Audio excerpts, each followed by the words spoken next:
하나님 우리 아버지와 우리 주 예수 그리스도로부터 오는 은혜와 평강이 이 자리에 계신 모두에게 임하길 주님의 이름으로 축원합니다.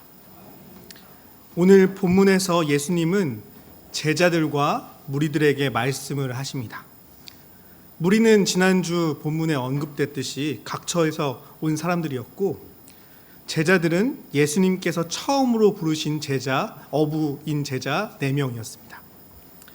이 제자들과 무리의 차이는 본문 1절에서 나타나는데요. 제자들은 하나님 가까운 로얄석에서 말씀을 들었고, 무리는 그보다 먼 곳에서 말씀을 들었습니다. 이 두 그룹의 공통점도 존재하죠. 모두 예수를 따르는 사람들이었다라는 것입니다. 이 전직 어부였던 제자들은 나를 따르라 라는 말씀에 그물을 버려두고 예수님을 따랐고, 무리도 역시 자신들의 문제를 해결받기 위해 먼 곳에서부터 예수님을 따라온 사람들이었습니다.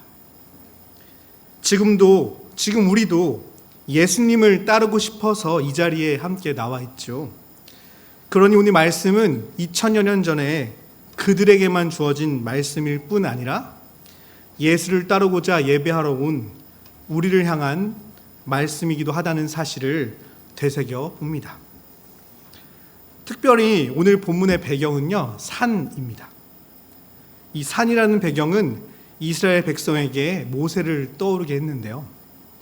모세가 바로 산에서 계시를 받고 소명을 받았기 때문이에요. 오늘 본문은 예수님도 모세처럼 이 산에서 말씀하셨다라고 기록하고 있어요. 당시 종교 지도자들은 계시는 반드시 성전을 통해 자신들의 손을 거쳐야 한다라고 주장했습니다. 성전에서 검열한 말씀만이 진짜 계시로 인정받을 수 있었습니다. 그러나 본문의 계시의 말씀은 성전이 아닌 바로 산에서 임했다고 이야기합니다. 사실 예수님께서 산에서 말씀을 전하신 일은요, 당시로서 매우 위험한 일이었습니다.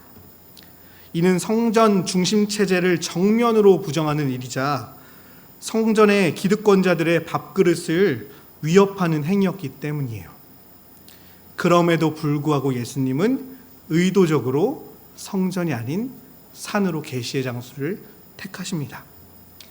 이는 단순한 장소의 선택이 아니라 성전이 참된 계시의 통로로서 기능이 상실했다라는 말이 선언이고, 예수님이 모세를 뛰어넘는 새로운 계시자이심을 알리는 상징 행위였습니다. 그런데 우리가 말씀을 묵상하면 묵상할수록 마음이 불편해지는 건 이 성전 기득권자들만이 아닙니다. 본문을 읽는 우리의 마음도 점점 이 말씀 앞에서 불편해지는 것 같아요. 예로부터 우리는 장수, 부, 건강, 덕, 평안한 죽음을 일컬어 이 5가지 복을 오복이라 여기며 살았습니다. 게다가 요즘에는 여기에 이 목록에 하나를 더하죠.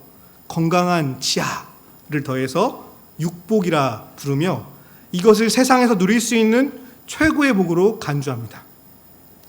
하지만 예수님은 가난한 자, 애통한 자, 굶주리고 목마른 자, 박해받고 욕을 먹는 자들에게 복이 있다 하십니다.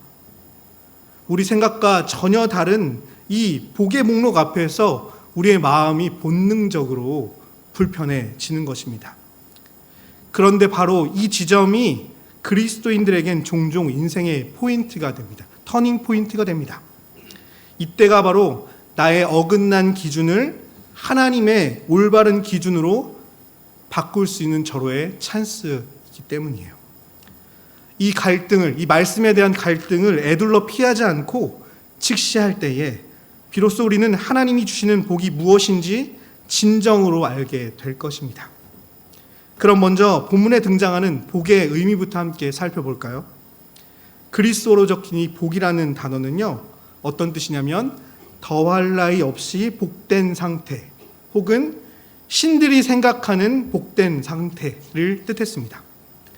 그러니 애초에 예수님이 말씀하신 이 복의 말씀은 우리가 받길 원하는 오복이나 육복과 같은 개념이 아니었던 겁니다. 성경에서 말하는 복은 하나님이 생각하실 때 인간에게 가장 복된 상태가 바로 성경에서 말하는 복이라는 것입니다. 이사야 55장 8, 9절에 다음과 같은 말씀이 있어요. 제가 읽어볼게요. 내 생각이 너희의 생각과 다르며 내 길은 너희의 길과 다름이니라. 여호와의 말씀이니라. 이는 하늘이 땅보다 높음같이 내 길은 너희의 길보다 높으며 내 생각은 너희의 생각보다 높음이라 라는 말씀이 적혀 있습니다. 이사야의 이 말씀에 따르면 인간과 하나님의 생각은 천지 차이이며 우리가 옳다고 생각하는 길과 하나님의 옳은 길은 다를 수 있다는 게 요지입니다. 복도 마찬가지지요. 우리가 생각하는 복과 하나님의 복이 다릅니다. 왜냐하면 우리의 시선은 땅에 매어 있고 하나님의 눈은 하늘과 땅 모두를 관통하는 눈이기 때문입니다. 목사로 살면서 장례식에 참석할 기회가 많았어요. 그런데 가끔 이상한 분위기가 감지되는 장례가 있었습니다. 특히 유산 문제로 형제들이 다투면서 치르는 장례는 이 장례식장에 흐르는 공기부터가 다릅니다. 이런 장례에는 고인에 대한 그리움과 슬픔은 온데간데 없고 냉랭함과 화만 가득합니다. 아마도 고인 생전에는 다들 아이고 좋은 부모 만나서 유산 많이 물려받을 수 있으니 좋겠다라고 하면서 부러워했을 것입니다. 그러나 철석같이 복이라 믿었던 이 돈은 오히려 그들에게 독이 되었다는 것을 저는 느끼고 보았습니다. 이처럼 우리가 일반적으로 생각하는 복은 진짜 복이 아닐 수 있습니다. 진짜 복을 알아채는 우리의 안목이 정말 꽝이기 때문이에요. 반면 우리와 전혀 다른 안목을 가지신 이 주님은 첫째로 복 있는 사람이 뭐라고 하냐면 심령이 가난한 자라고 선언하십니다. 여기서 심령이 가난한 자는 구원에 관한 자신의 부족함을 깨닫고 하나님을 온전히 의지하는 사람을 심령이 가난한 자라고 하는 것입니다. 이 말씀은 단순히 물질적인 빈곤만을 말하는 게 아니라 영혼의 가난함이 이 단어의 핵심이 됩니다. 가난한 사람들에 대한 언급은 시편에 엄청 자주 등장하는데요. 제가 몇 개만 추려서 읽어볼게요. 시편 9편 18편에 이런 말씀이 있습니다. 궁핍한 자가 항상 잊어버림을 당하지 아니하며 가난한 자들이 영원히 실망하지 아니하리로다. 또 시편 68편 10절에 이런 말씀이 있습니다. 주께서 가난한 자를 위하여 주의 은택을 준비하셨나이다 라는 말씀입니다. 이 구절 외에도 시편 곳곳에는 하나님이 이 가난한 자들을 복되게 하셨다라는 내용이 수도 없이 등장합니다. 그런데 궁금한 건 왜 이리 성경엔 가난한 자들에 대한 기록이 많을까라는 것입니다. 답은 간단하죠. 이스라엘 사회에 가난한 사람들이 넘쳐났기 때문입니다. 예나 지금이나 남의 것을 빼앗아 자신들의 이익을 챙기려는 권력자들은 이 서민들의 고열을 짜내어서 자신들의 배를 채우고 했습니다. 이스라엘엔 이 욕심쟁이들이 내외부에 모두 있었는데요. 외부로는 대표적으로 아수르와 바벨론 같은 강대국들을 이야기할 수 있고 내부에는 타락한 왕과 종교 기득권자들이 바로 이에 해당하는 사람들이었습니다. 예수님께서 가난한 자들에게 복 있다라고 선언하실 때에도 상황은 크게 달라지지 않았습니다. 종교 기득권자들은 여전히 건재했고 아수르와 바벨론의 바톤 터치를 한 로마 제국은 더 악랄한 방법으로 사람들을 더 가난하게 만들었습니다.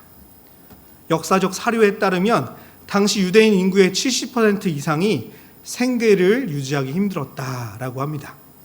그들은 매일 먹을 것을 구하기 위해 힘써 다녀야 했고 질병과 전염병에 시달렸으며 극심한 차별과 모욕을 견뎌내면서 살아야 했던 게 이스라엘 백성들의 삶이었습니다.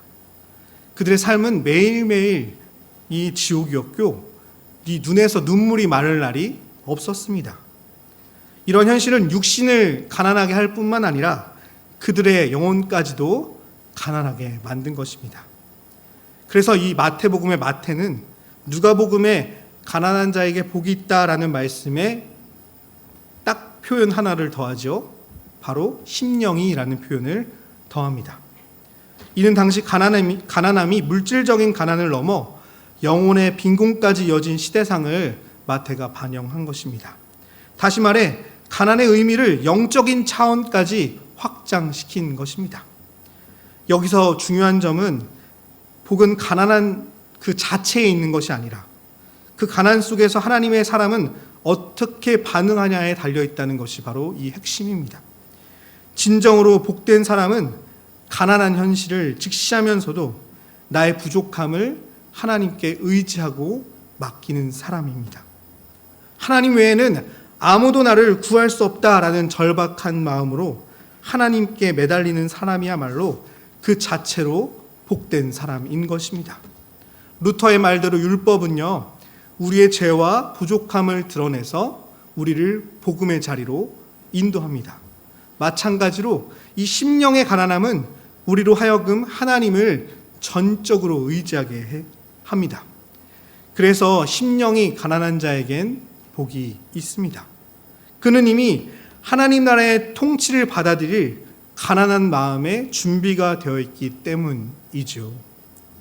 위 내용을 토대로 예수님께서 말씀하신 이 첫 번째 복을 정리하면 다음과 같은 문장이 될 것 같아요. 제가 한번 읽어볼게요. 영과 육이 가난한 사람은 복됩니다. 그는 하나님 나라의 백성으로 하나님의 통치를 받아들일 준비를 마친 사람이기 때문입니다. 아멘. 이제 다음으로 복이 있는 온유한 사람에 대해서 한번 더 계속해서 묵상해 봅시다. 현대 사회에서 온유하다라는 말을 들으면 어떤 생각이 드세요? 현대 사회에서는 이 의미를 종종 우유부단하거나 마음이 약한 사람을 지칭할 때 씁니다. 그러나 성경에서 말하는 온유함은요, 이런 뜻이 전혀 있지 않아요.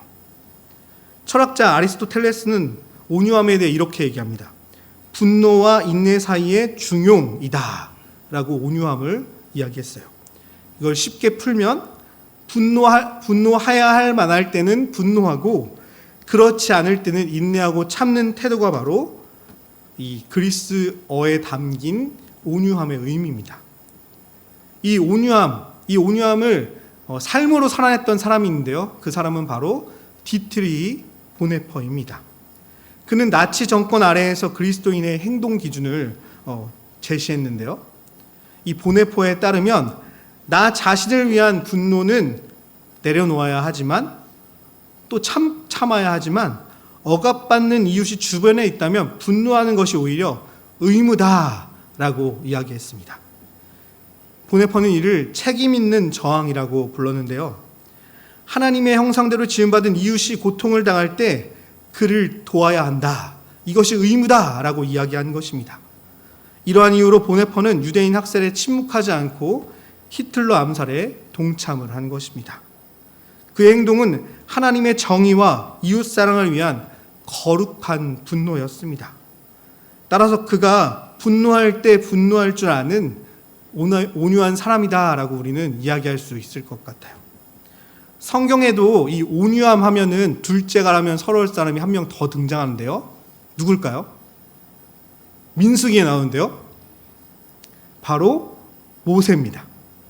민수기 12장 3절에 보면 이런 기록이 있어요. 모세는 온유함이 지면의 모든 사람보다 더하더라 라는 말이 있어요. 성경은 모세를 이 땅에서 가장 온유한 사람으로, 구약에서 온유한 사람으로 지칭하고 있어요. 그러나 그의 온유함도 결코 고분고분한 온유함은 아니었습니다. 모세는 불의 앞에 극렬히 저항한 사람이었어요. 백성들이 금송아지를 만들고 우상을 숭배할 때는 그는 이스라엘 백성들을 단호하게 책망하던 사람이었습니다. 고라 일당이 모세의 지도권에 도전했을 때에도 그는 참지 않고 하나님께 그들의 심판을 구한 사람이 바로 모세였습니다. 모세의 분노는 자기의 권위를 지키기 위한 이기적인 분노가 아니라 그는 자신을 위해서가 아닌 하나님 나라의 의와 이스라엘 백성들을 위해 분노하고 저항할 줄 아는 사람이었습니다. 즉 모세도 분노해야 할 때 분노할 줄 아는 온유한 사람이었던 겁니다.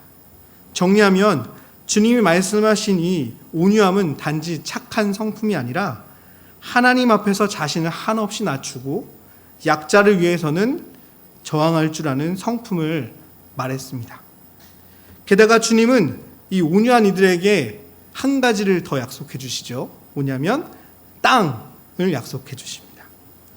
이 말씀을 잘못 오해하면 이런 말이 될 수도 있어요. 착하게 살면 부동산을 주신다. 그래서 막 이렇게 나는 착하게 살아야지, 강남 땅 내가 소유해야지 이렇게 하시는 분들이 있는데 이렇게 받아들이면 결코 절대 안 돼요. 이 온유한 자가 고통을 당하는 이웃을 위해서 분노하고 자신의 고난에 대해서 인내하는 곳은 하나님의 통치가 임하는 하나님의 땅이 되죠. 그렇죠? 부동산이 아니라 하나님의 온유한 사람의 성품을 계속 아까 얘기했던 성품을 지속하면 그 땅이 이 땅 가운데에서 하나님이 통치하는 그 땅이 되는 것입니다. 그러니까 부동산이 아닙니다. 따라서 온유한 자가 약속으로 받는 땅은 하나님의 사랑과 정의가 드러나는 이 땅 위에 하나님 나라를 뜻했습니다. 시편 37편에서 계속 반복해서 등장하는 땅을 차지한다라는 약속도 이와 같은 의미입니다. 약한 자들은 결국 끊어지지만 온유한 자들은 하나님의 통치 아래에서 화평을 누리면서 그 땅을 기업으로 받는다라는 것이 오늘 함께 읽은 시편 37편의 본문입니다. 우리도 온유했던 모세와 보네퍼처럼 이웃이 고통받는 자리에서 거룩한 분노를 내며 나 자신에 대한 고난에 대해서는 참고 인내할 때 하나님은 자신이 통치하시는 땅을 우리에게 허락해 주실 것입니다. 이 온유함의 깊이를 계속 곱씹다 보면 온유한 자가 된다는 건 얼마나 어려운 일인지를 저는 새삼 깨닫게 됩니다. 아무래도 하나님의 도움 없이는 결코 온유한 자가 될 수 없을 것 같아요. 그러니 땅을 달라고 먼저 기도하기 전에 온유한 사람이 되게 해달라고 오늘 밤에도 함께 기도하며 자야겠습니다. 이 온유한 자에 대해서 묵상하다 보니 한없이 온유했던 시인 한 명이 떠오르는데요. 그 시인은 윤동주입니다. 그는 일제치하를 배경으로 예수님이 말씀하신 8가지 이 복을 한 가지로 압축해서 팔복이라는 시를 지었어요. 혹시 아시는지 모르겠는데 제가 한번 그 팔복의 시를 읽어볼게요. 아주 쉽습니다. 여러분도 외울 수 있어요. 제가 읽어보겠습니다. 슬퍼하는 자는 복이 있나니, 슬퍼하는 자는 복이 있나니, 슬퍼하는 자는 복이 있나니, 슬퍼하는 자는 복이 있나니, 슬퍼하는 자는 복이 있나니, 슬퍼하는 자는 복이 있나니, 슬퍼하는 자는 복이 있나니, 슬퍼하는 자는 복이 있나니, 저희가 영원히 슬플 것이오. 언뜻 보면 이 시는 아주 비관적이고 냉소적으로 들릴 수 있는 시입니다.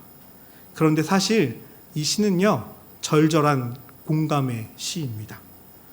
윤동주는 그 시대 조선 사람 전체가 느끼는 슬픔에 대해서 함께 공감하며 동족의 아픔에 완전히 동화되어 이 시를 작성한 것입니다. 그는 팔복의 다양한 모습을 슬퍼하는 자 하나로 통합해 진정한 복은 슬픔을 공감하는 데 있다라는 메시지를 압축해서 전하는 것입니다. 이러한 공감의 태도는 바로 예수님께서 본문 7절에서 말씀하신 긍휼히 여기는 것, 긍휼함과 맞닿아 있습니다. 이 긍휼에 해당하는 히브리어는 라함이라는 단어인데요. 이는 여성의 자궁을 뜻했습니다. 따라서 엄마가 뱃속에 아이를 품었을 때 몸에 있는 태아를 생각하는 마음이 바로 이 긍휼이라는 단어의 어원이었습니다. 그러니까 히브리인들은 이 긍휼을 생각할 때 태아를 생각했다는 거예요. 또 이 긍휼은 영어로 compassion이라는 단어로 바꿀 수 있는데요. 이 compassion은 합성어인데 com은 함께라는 뜻이고 이어지는 passion은 고난을 받다, 아파하다라는 뜻입니다. 그러니까 이걸 합치면 이 컴패션은 함께 고난을 겪다, 함께 아파하다라는 의미가 됩니다. 그래서 영미권에서는 이 긍휼이 함께 아파하는 마음이 바로 이 긍휼의 마음입니다. 이를 종합하면 긍휼이란 말은 바로 공감이라는 말로 일맥상통할 수 있을 것 같아요. 타인의 고통을 내 고통으로 여기고 타인의 기쁨을 내 기쁨으로 받아들이며 서로의 상황을 이해하는 공감의 마음이 바로 긍휼의 마음인 것입니다. 생각해보면 예수님의 사역 전체가 바로 이 공감의 사역이었어요. 그는 근본 하나님의 본체이시면서도 사람의 몸을 입고 이 땅에 오셨고 특별히 가장 낮고 천한 말구유를 택하셔서 우리 인간의 비천한 삶을 공감해 주셨습니다. 공감의 삶, 긍휼의 삶을 몸소 보여주신 이 주님은 말씀을 통해 우리에게 다음과 같이 약속해 주시오. 본문 8절을 같이 찾아서 읽어볼게요. 본문 8절입니다. 같이 읽겠습니다. 시작. 긍휼히 여기는 자는 복이 있나니 그들이 긍휼히 여김을 받을 것이며. 7절입니다. 다시 한번 읽을게요. 7절입니다. 시작. 긍휼히 여기는 자는 복이 있나니 그들이 긍휼히 여김을 받을 것이며. 저는 요즘 이 진리의 말씀을 삶 속에서 계속 체험하면서 살고 있습니다. 목회지 파송이 철회된 후 약 3년이라는 시간 동안 점처 없이 떠도는 나그네 같은 날들을 보내야 했습니다. 끝나지 않을 것 같은 이 시간은 슬픔과 고통의 연속이었는데요. 하지만 이 슬픔의 시간 한가운데에 위로가 되었던 것은 중앙교회 성도님들이 제게 보내신 따뜻한 손길과 말 한마디 한마디가 얼마나 제게 위로가 되고 큰 힘이 되었는지 모르겠습니다.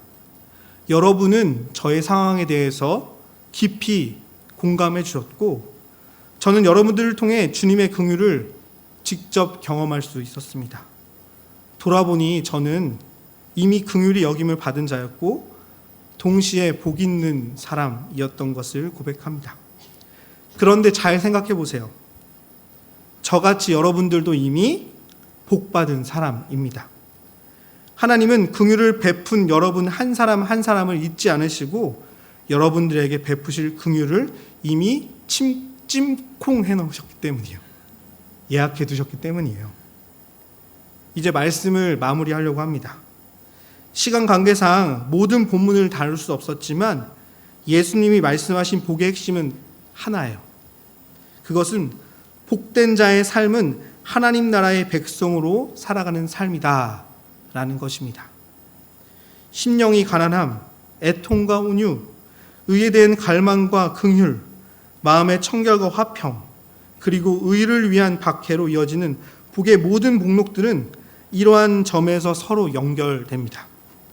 참된 복은 세상이 주는 일시적인 안락과 성공이 아니라 하나님 앞에서 철저히 자신을 비우고 그분의 통치를 받아들이며 그 통치가 땅에 임하도록 살아가는 삶을 의미하는 것이었습니다. 게다가 이러한 축복은 단순히 개인에게만 주어지는 축복이 아닙니다. 예수님이 이를 통해 교회가 세상 속에서 어떠한 모습으로 존재해야 하는지를 분명하게 보여주십니다. 세상이 가난하고 억압받는 이들을 외면할 때 교회는 그들의 친구가 되고 그들이 애통하고 슬퍼할 때에 그들의 위로가 되어야 합니다. 이웃이 고통당할 때 온유함으로 분노할 때 분노하며 긍휼히 여기는 마음으로 사회의 아픔에 깊이 공감해야 합니다. 특별히 오늘날 한국 사회에서 감당해야 할 교회의 사회적 책임은 결코 작지 않지요. 교회는 세상의 가치에 휘둘리지 않고 불의와 차별, 소외와 빈곤에 맞서야 합니다. 약한 자와 억압받는 이들 편에 서서 의를 외치고 하나님의 긍휼이 이 땅에 흘러 넘치도록 섬겨야 합니다. 이것이 바로 복받은 자들의 의무이자 소명이다라고 오늘 팔복의 말씀을 통해 이야기해 주십니다. 오늘 우리가 받은 말씀대로 우리가 살아갈 때 천국은 먼 미래의 약속이 아니라 이미 우리 가운데 임하는 이 땅의 현실이 될 것입니다. 심령이 가난한 자로부터 시작된 하나님 나라가 임하는 복이 여러분들을 통해 계속해서 이어질 것입니다.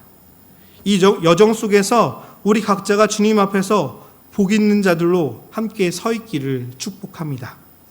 그리하여 저와 여러분 모두가 주님 말씀하신 복 있는 사람들로 살아가게 되기를 주님의 이름으로 축원합니다. 모든 지각 위에 뛰어난 하나님의 평강이 그리스도 예수 안에서 너희의 생각과 마음을 지키시리라. 말씀 붙들고 함께 침묵으로 기도하겠습니다.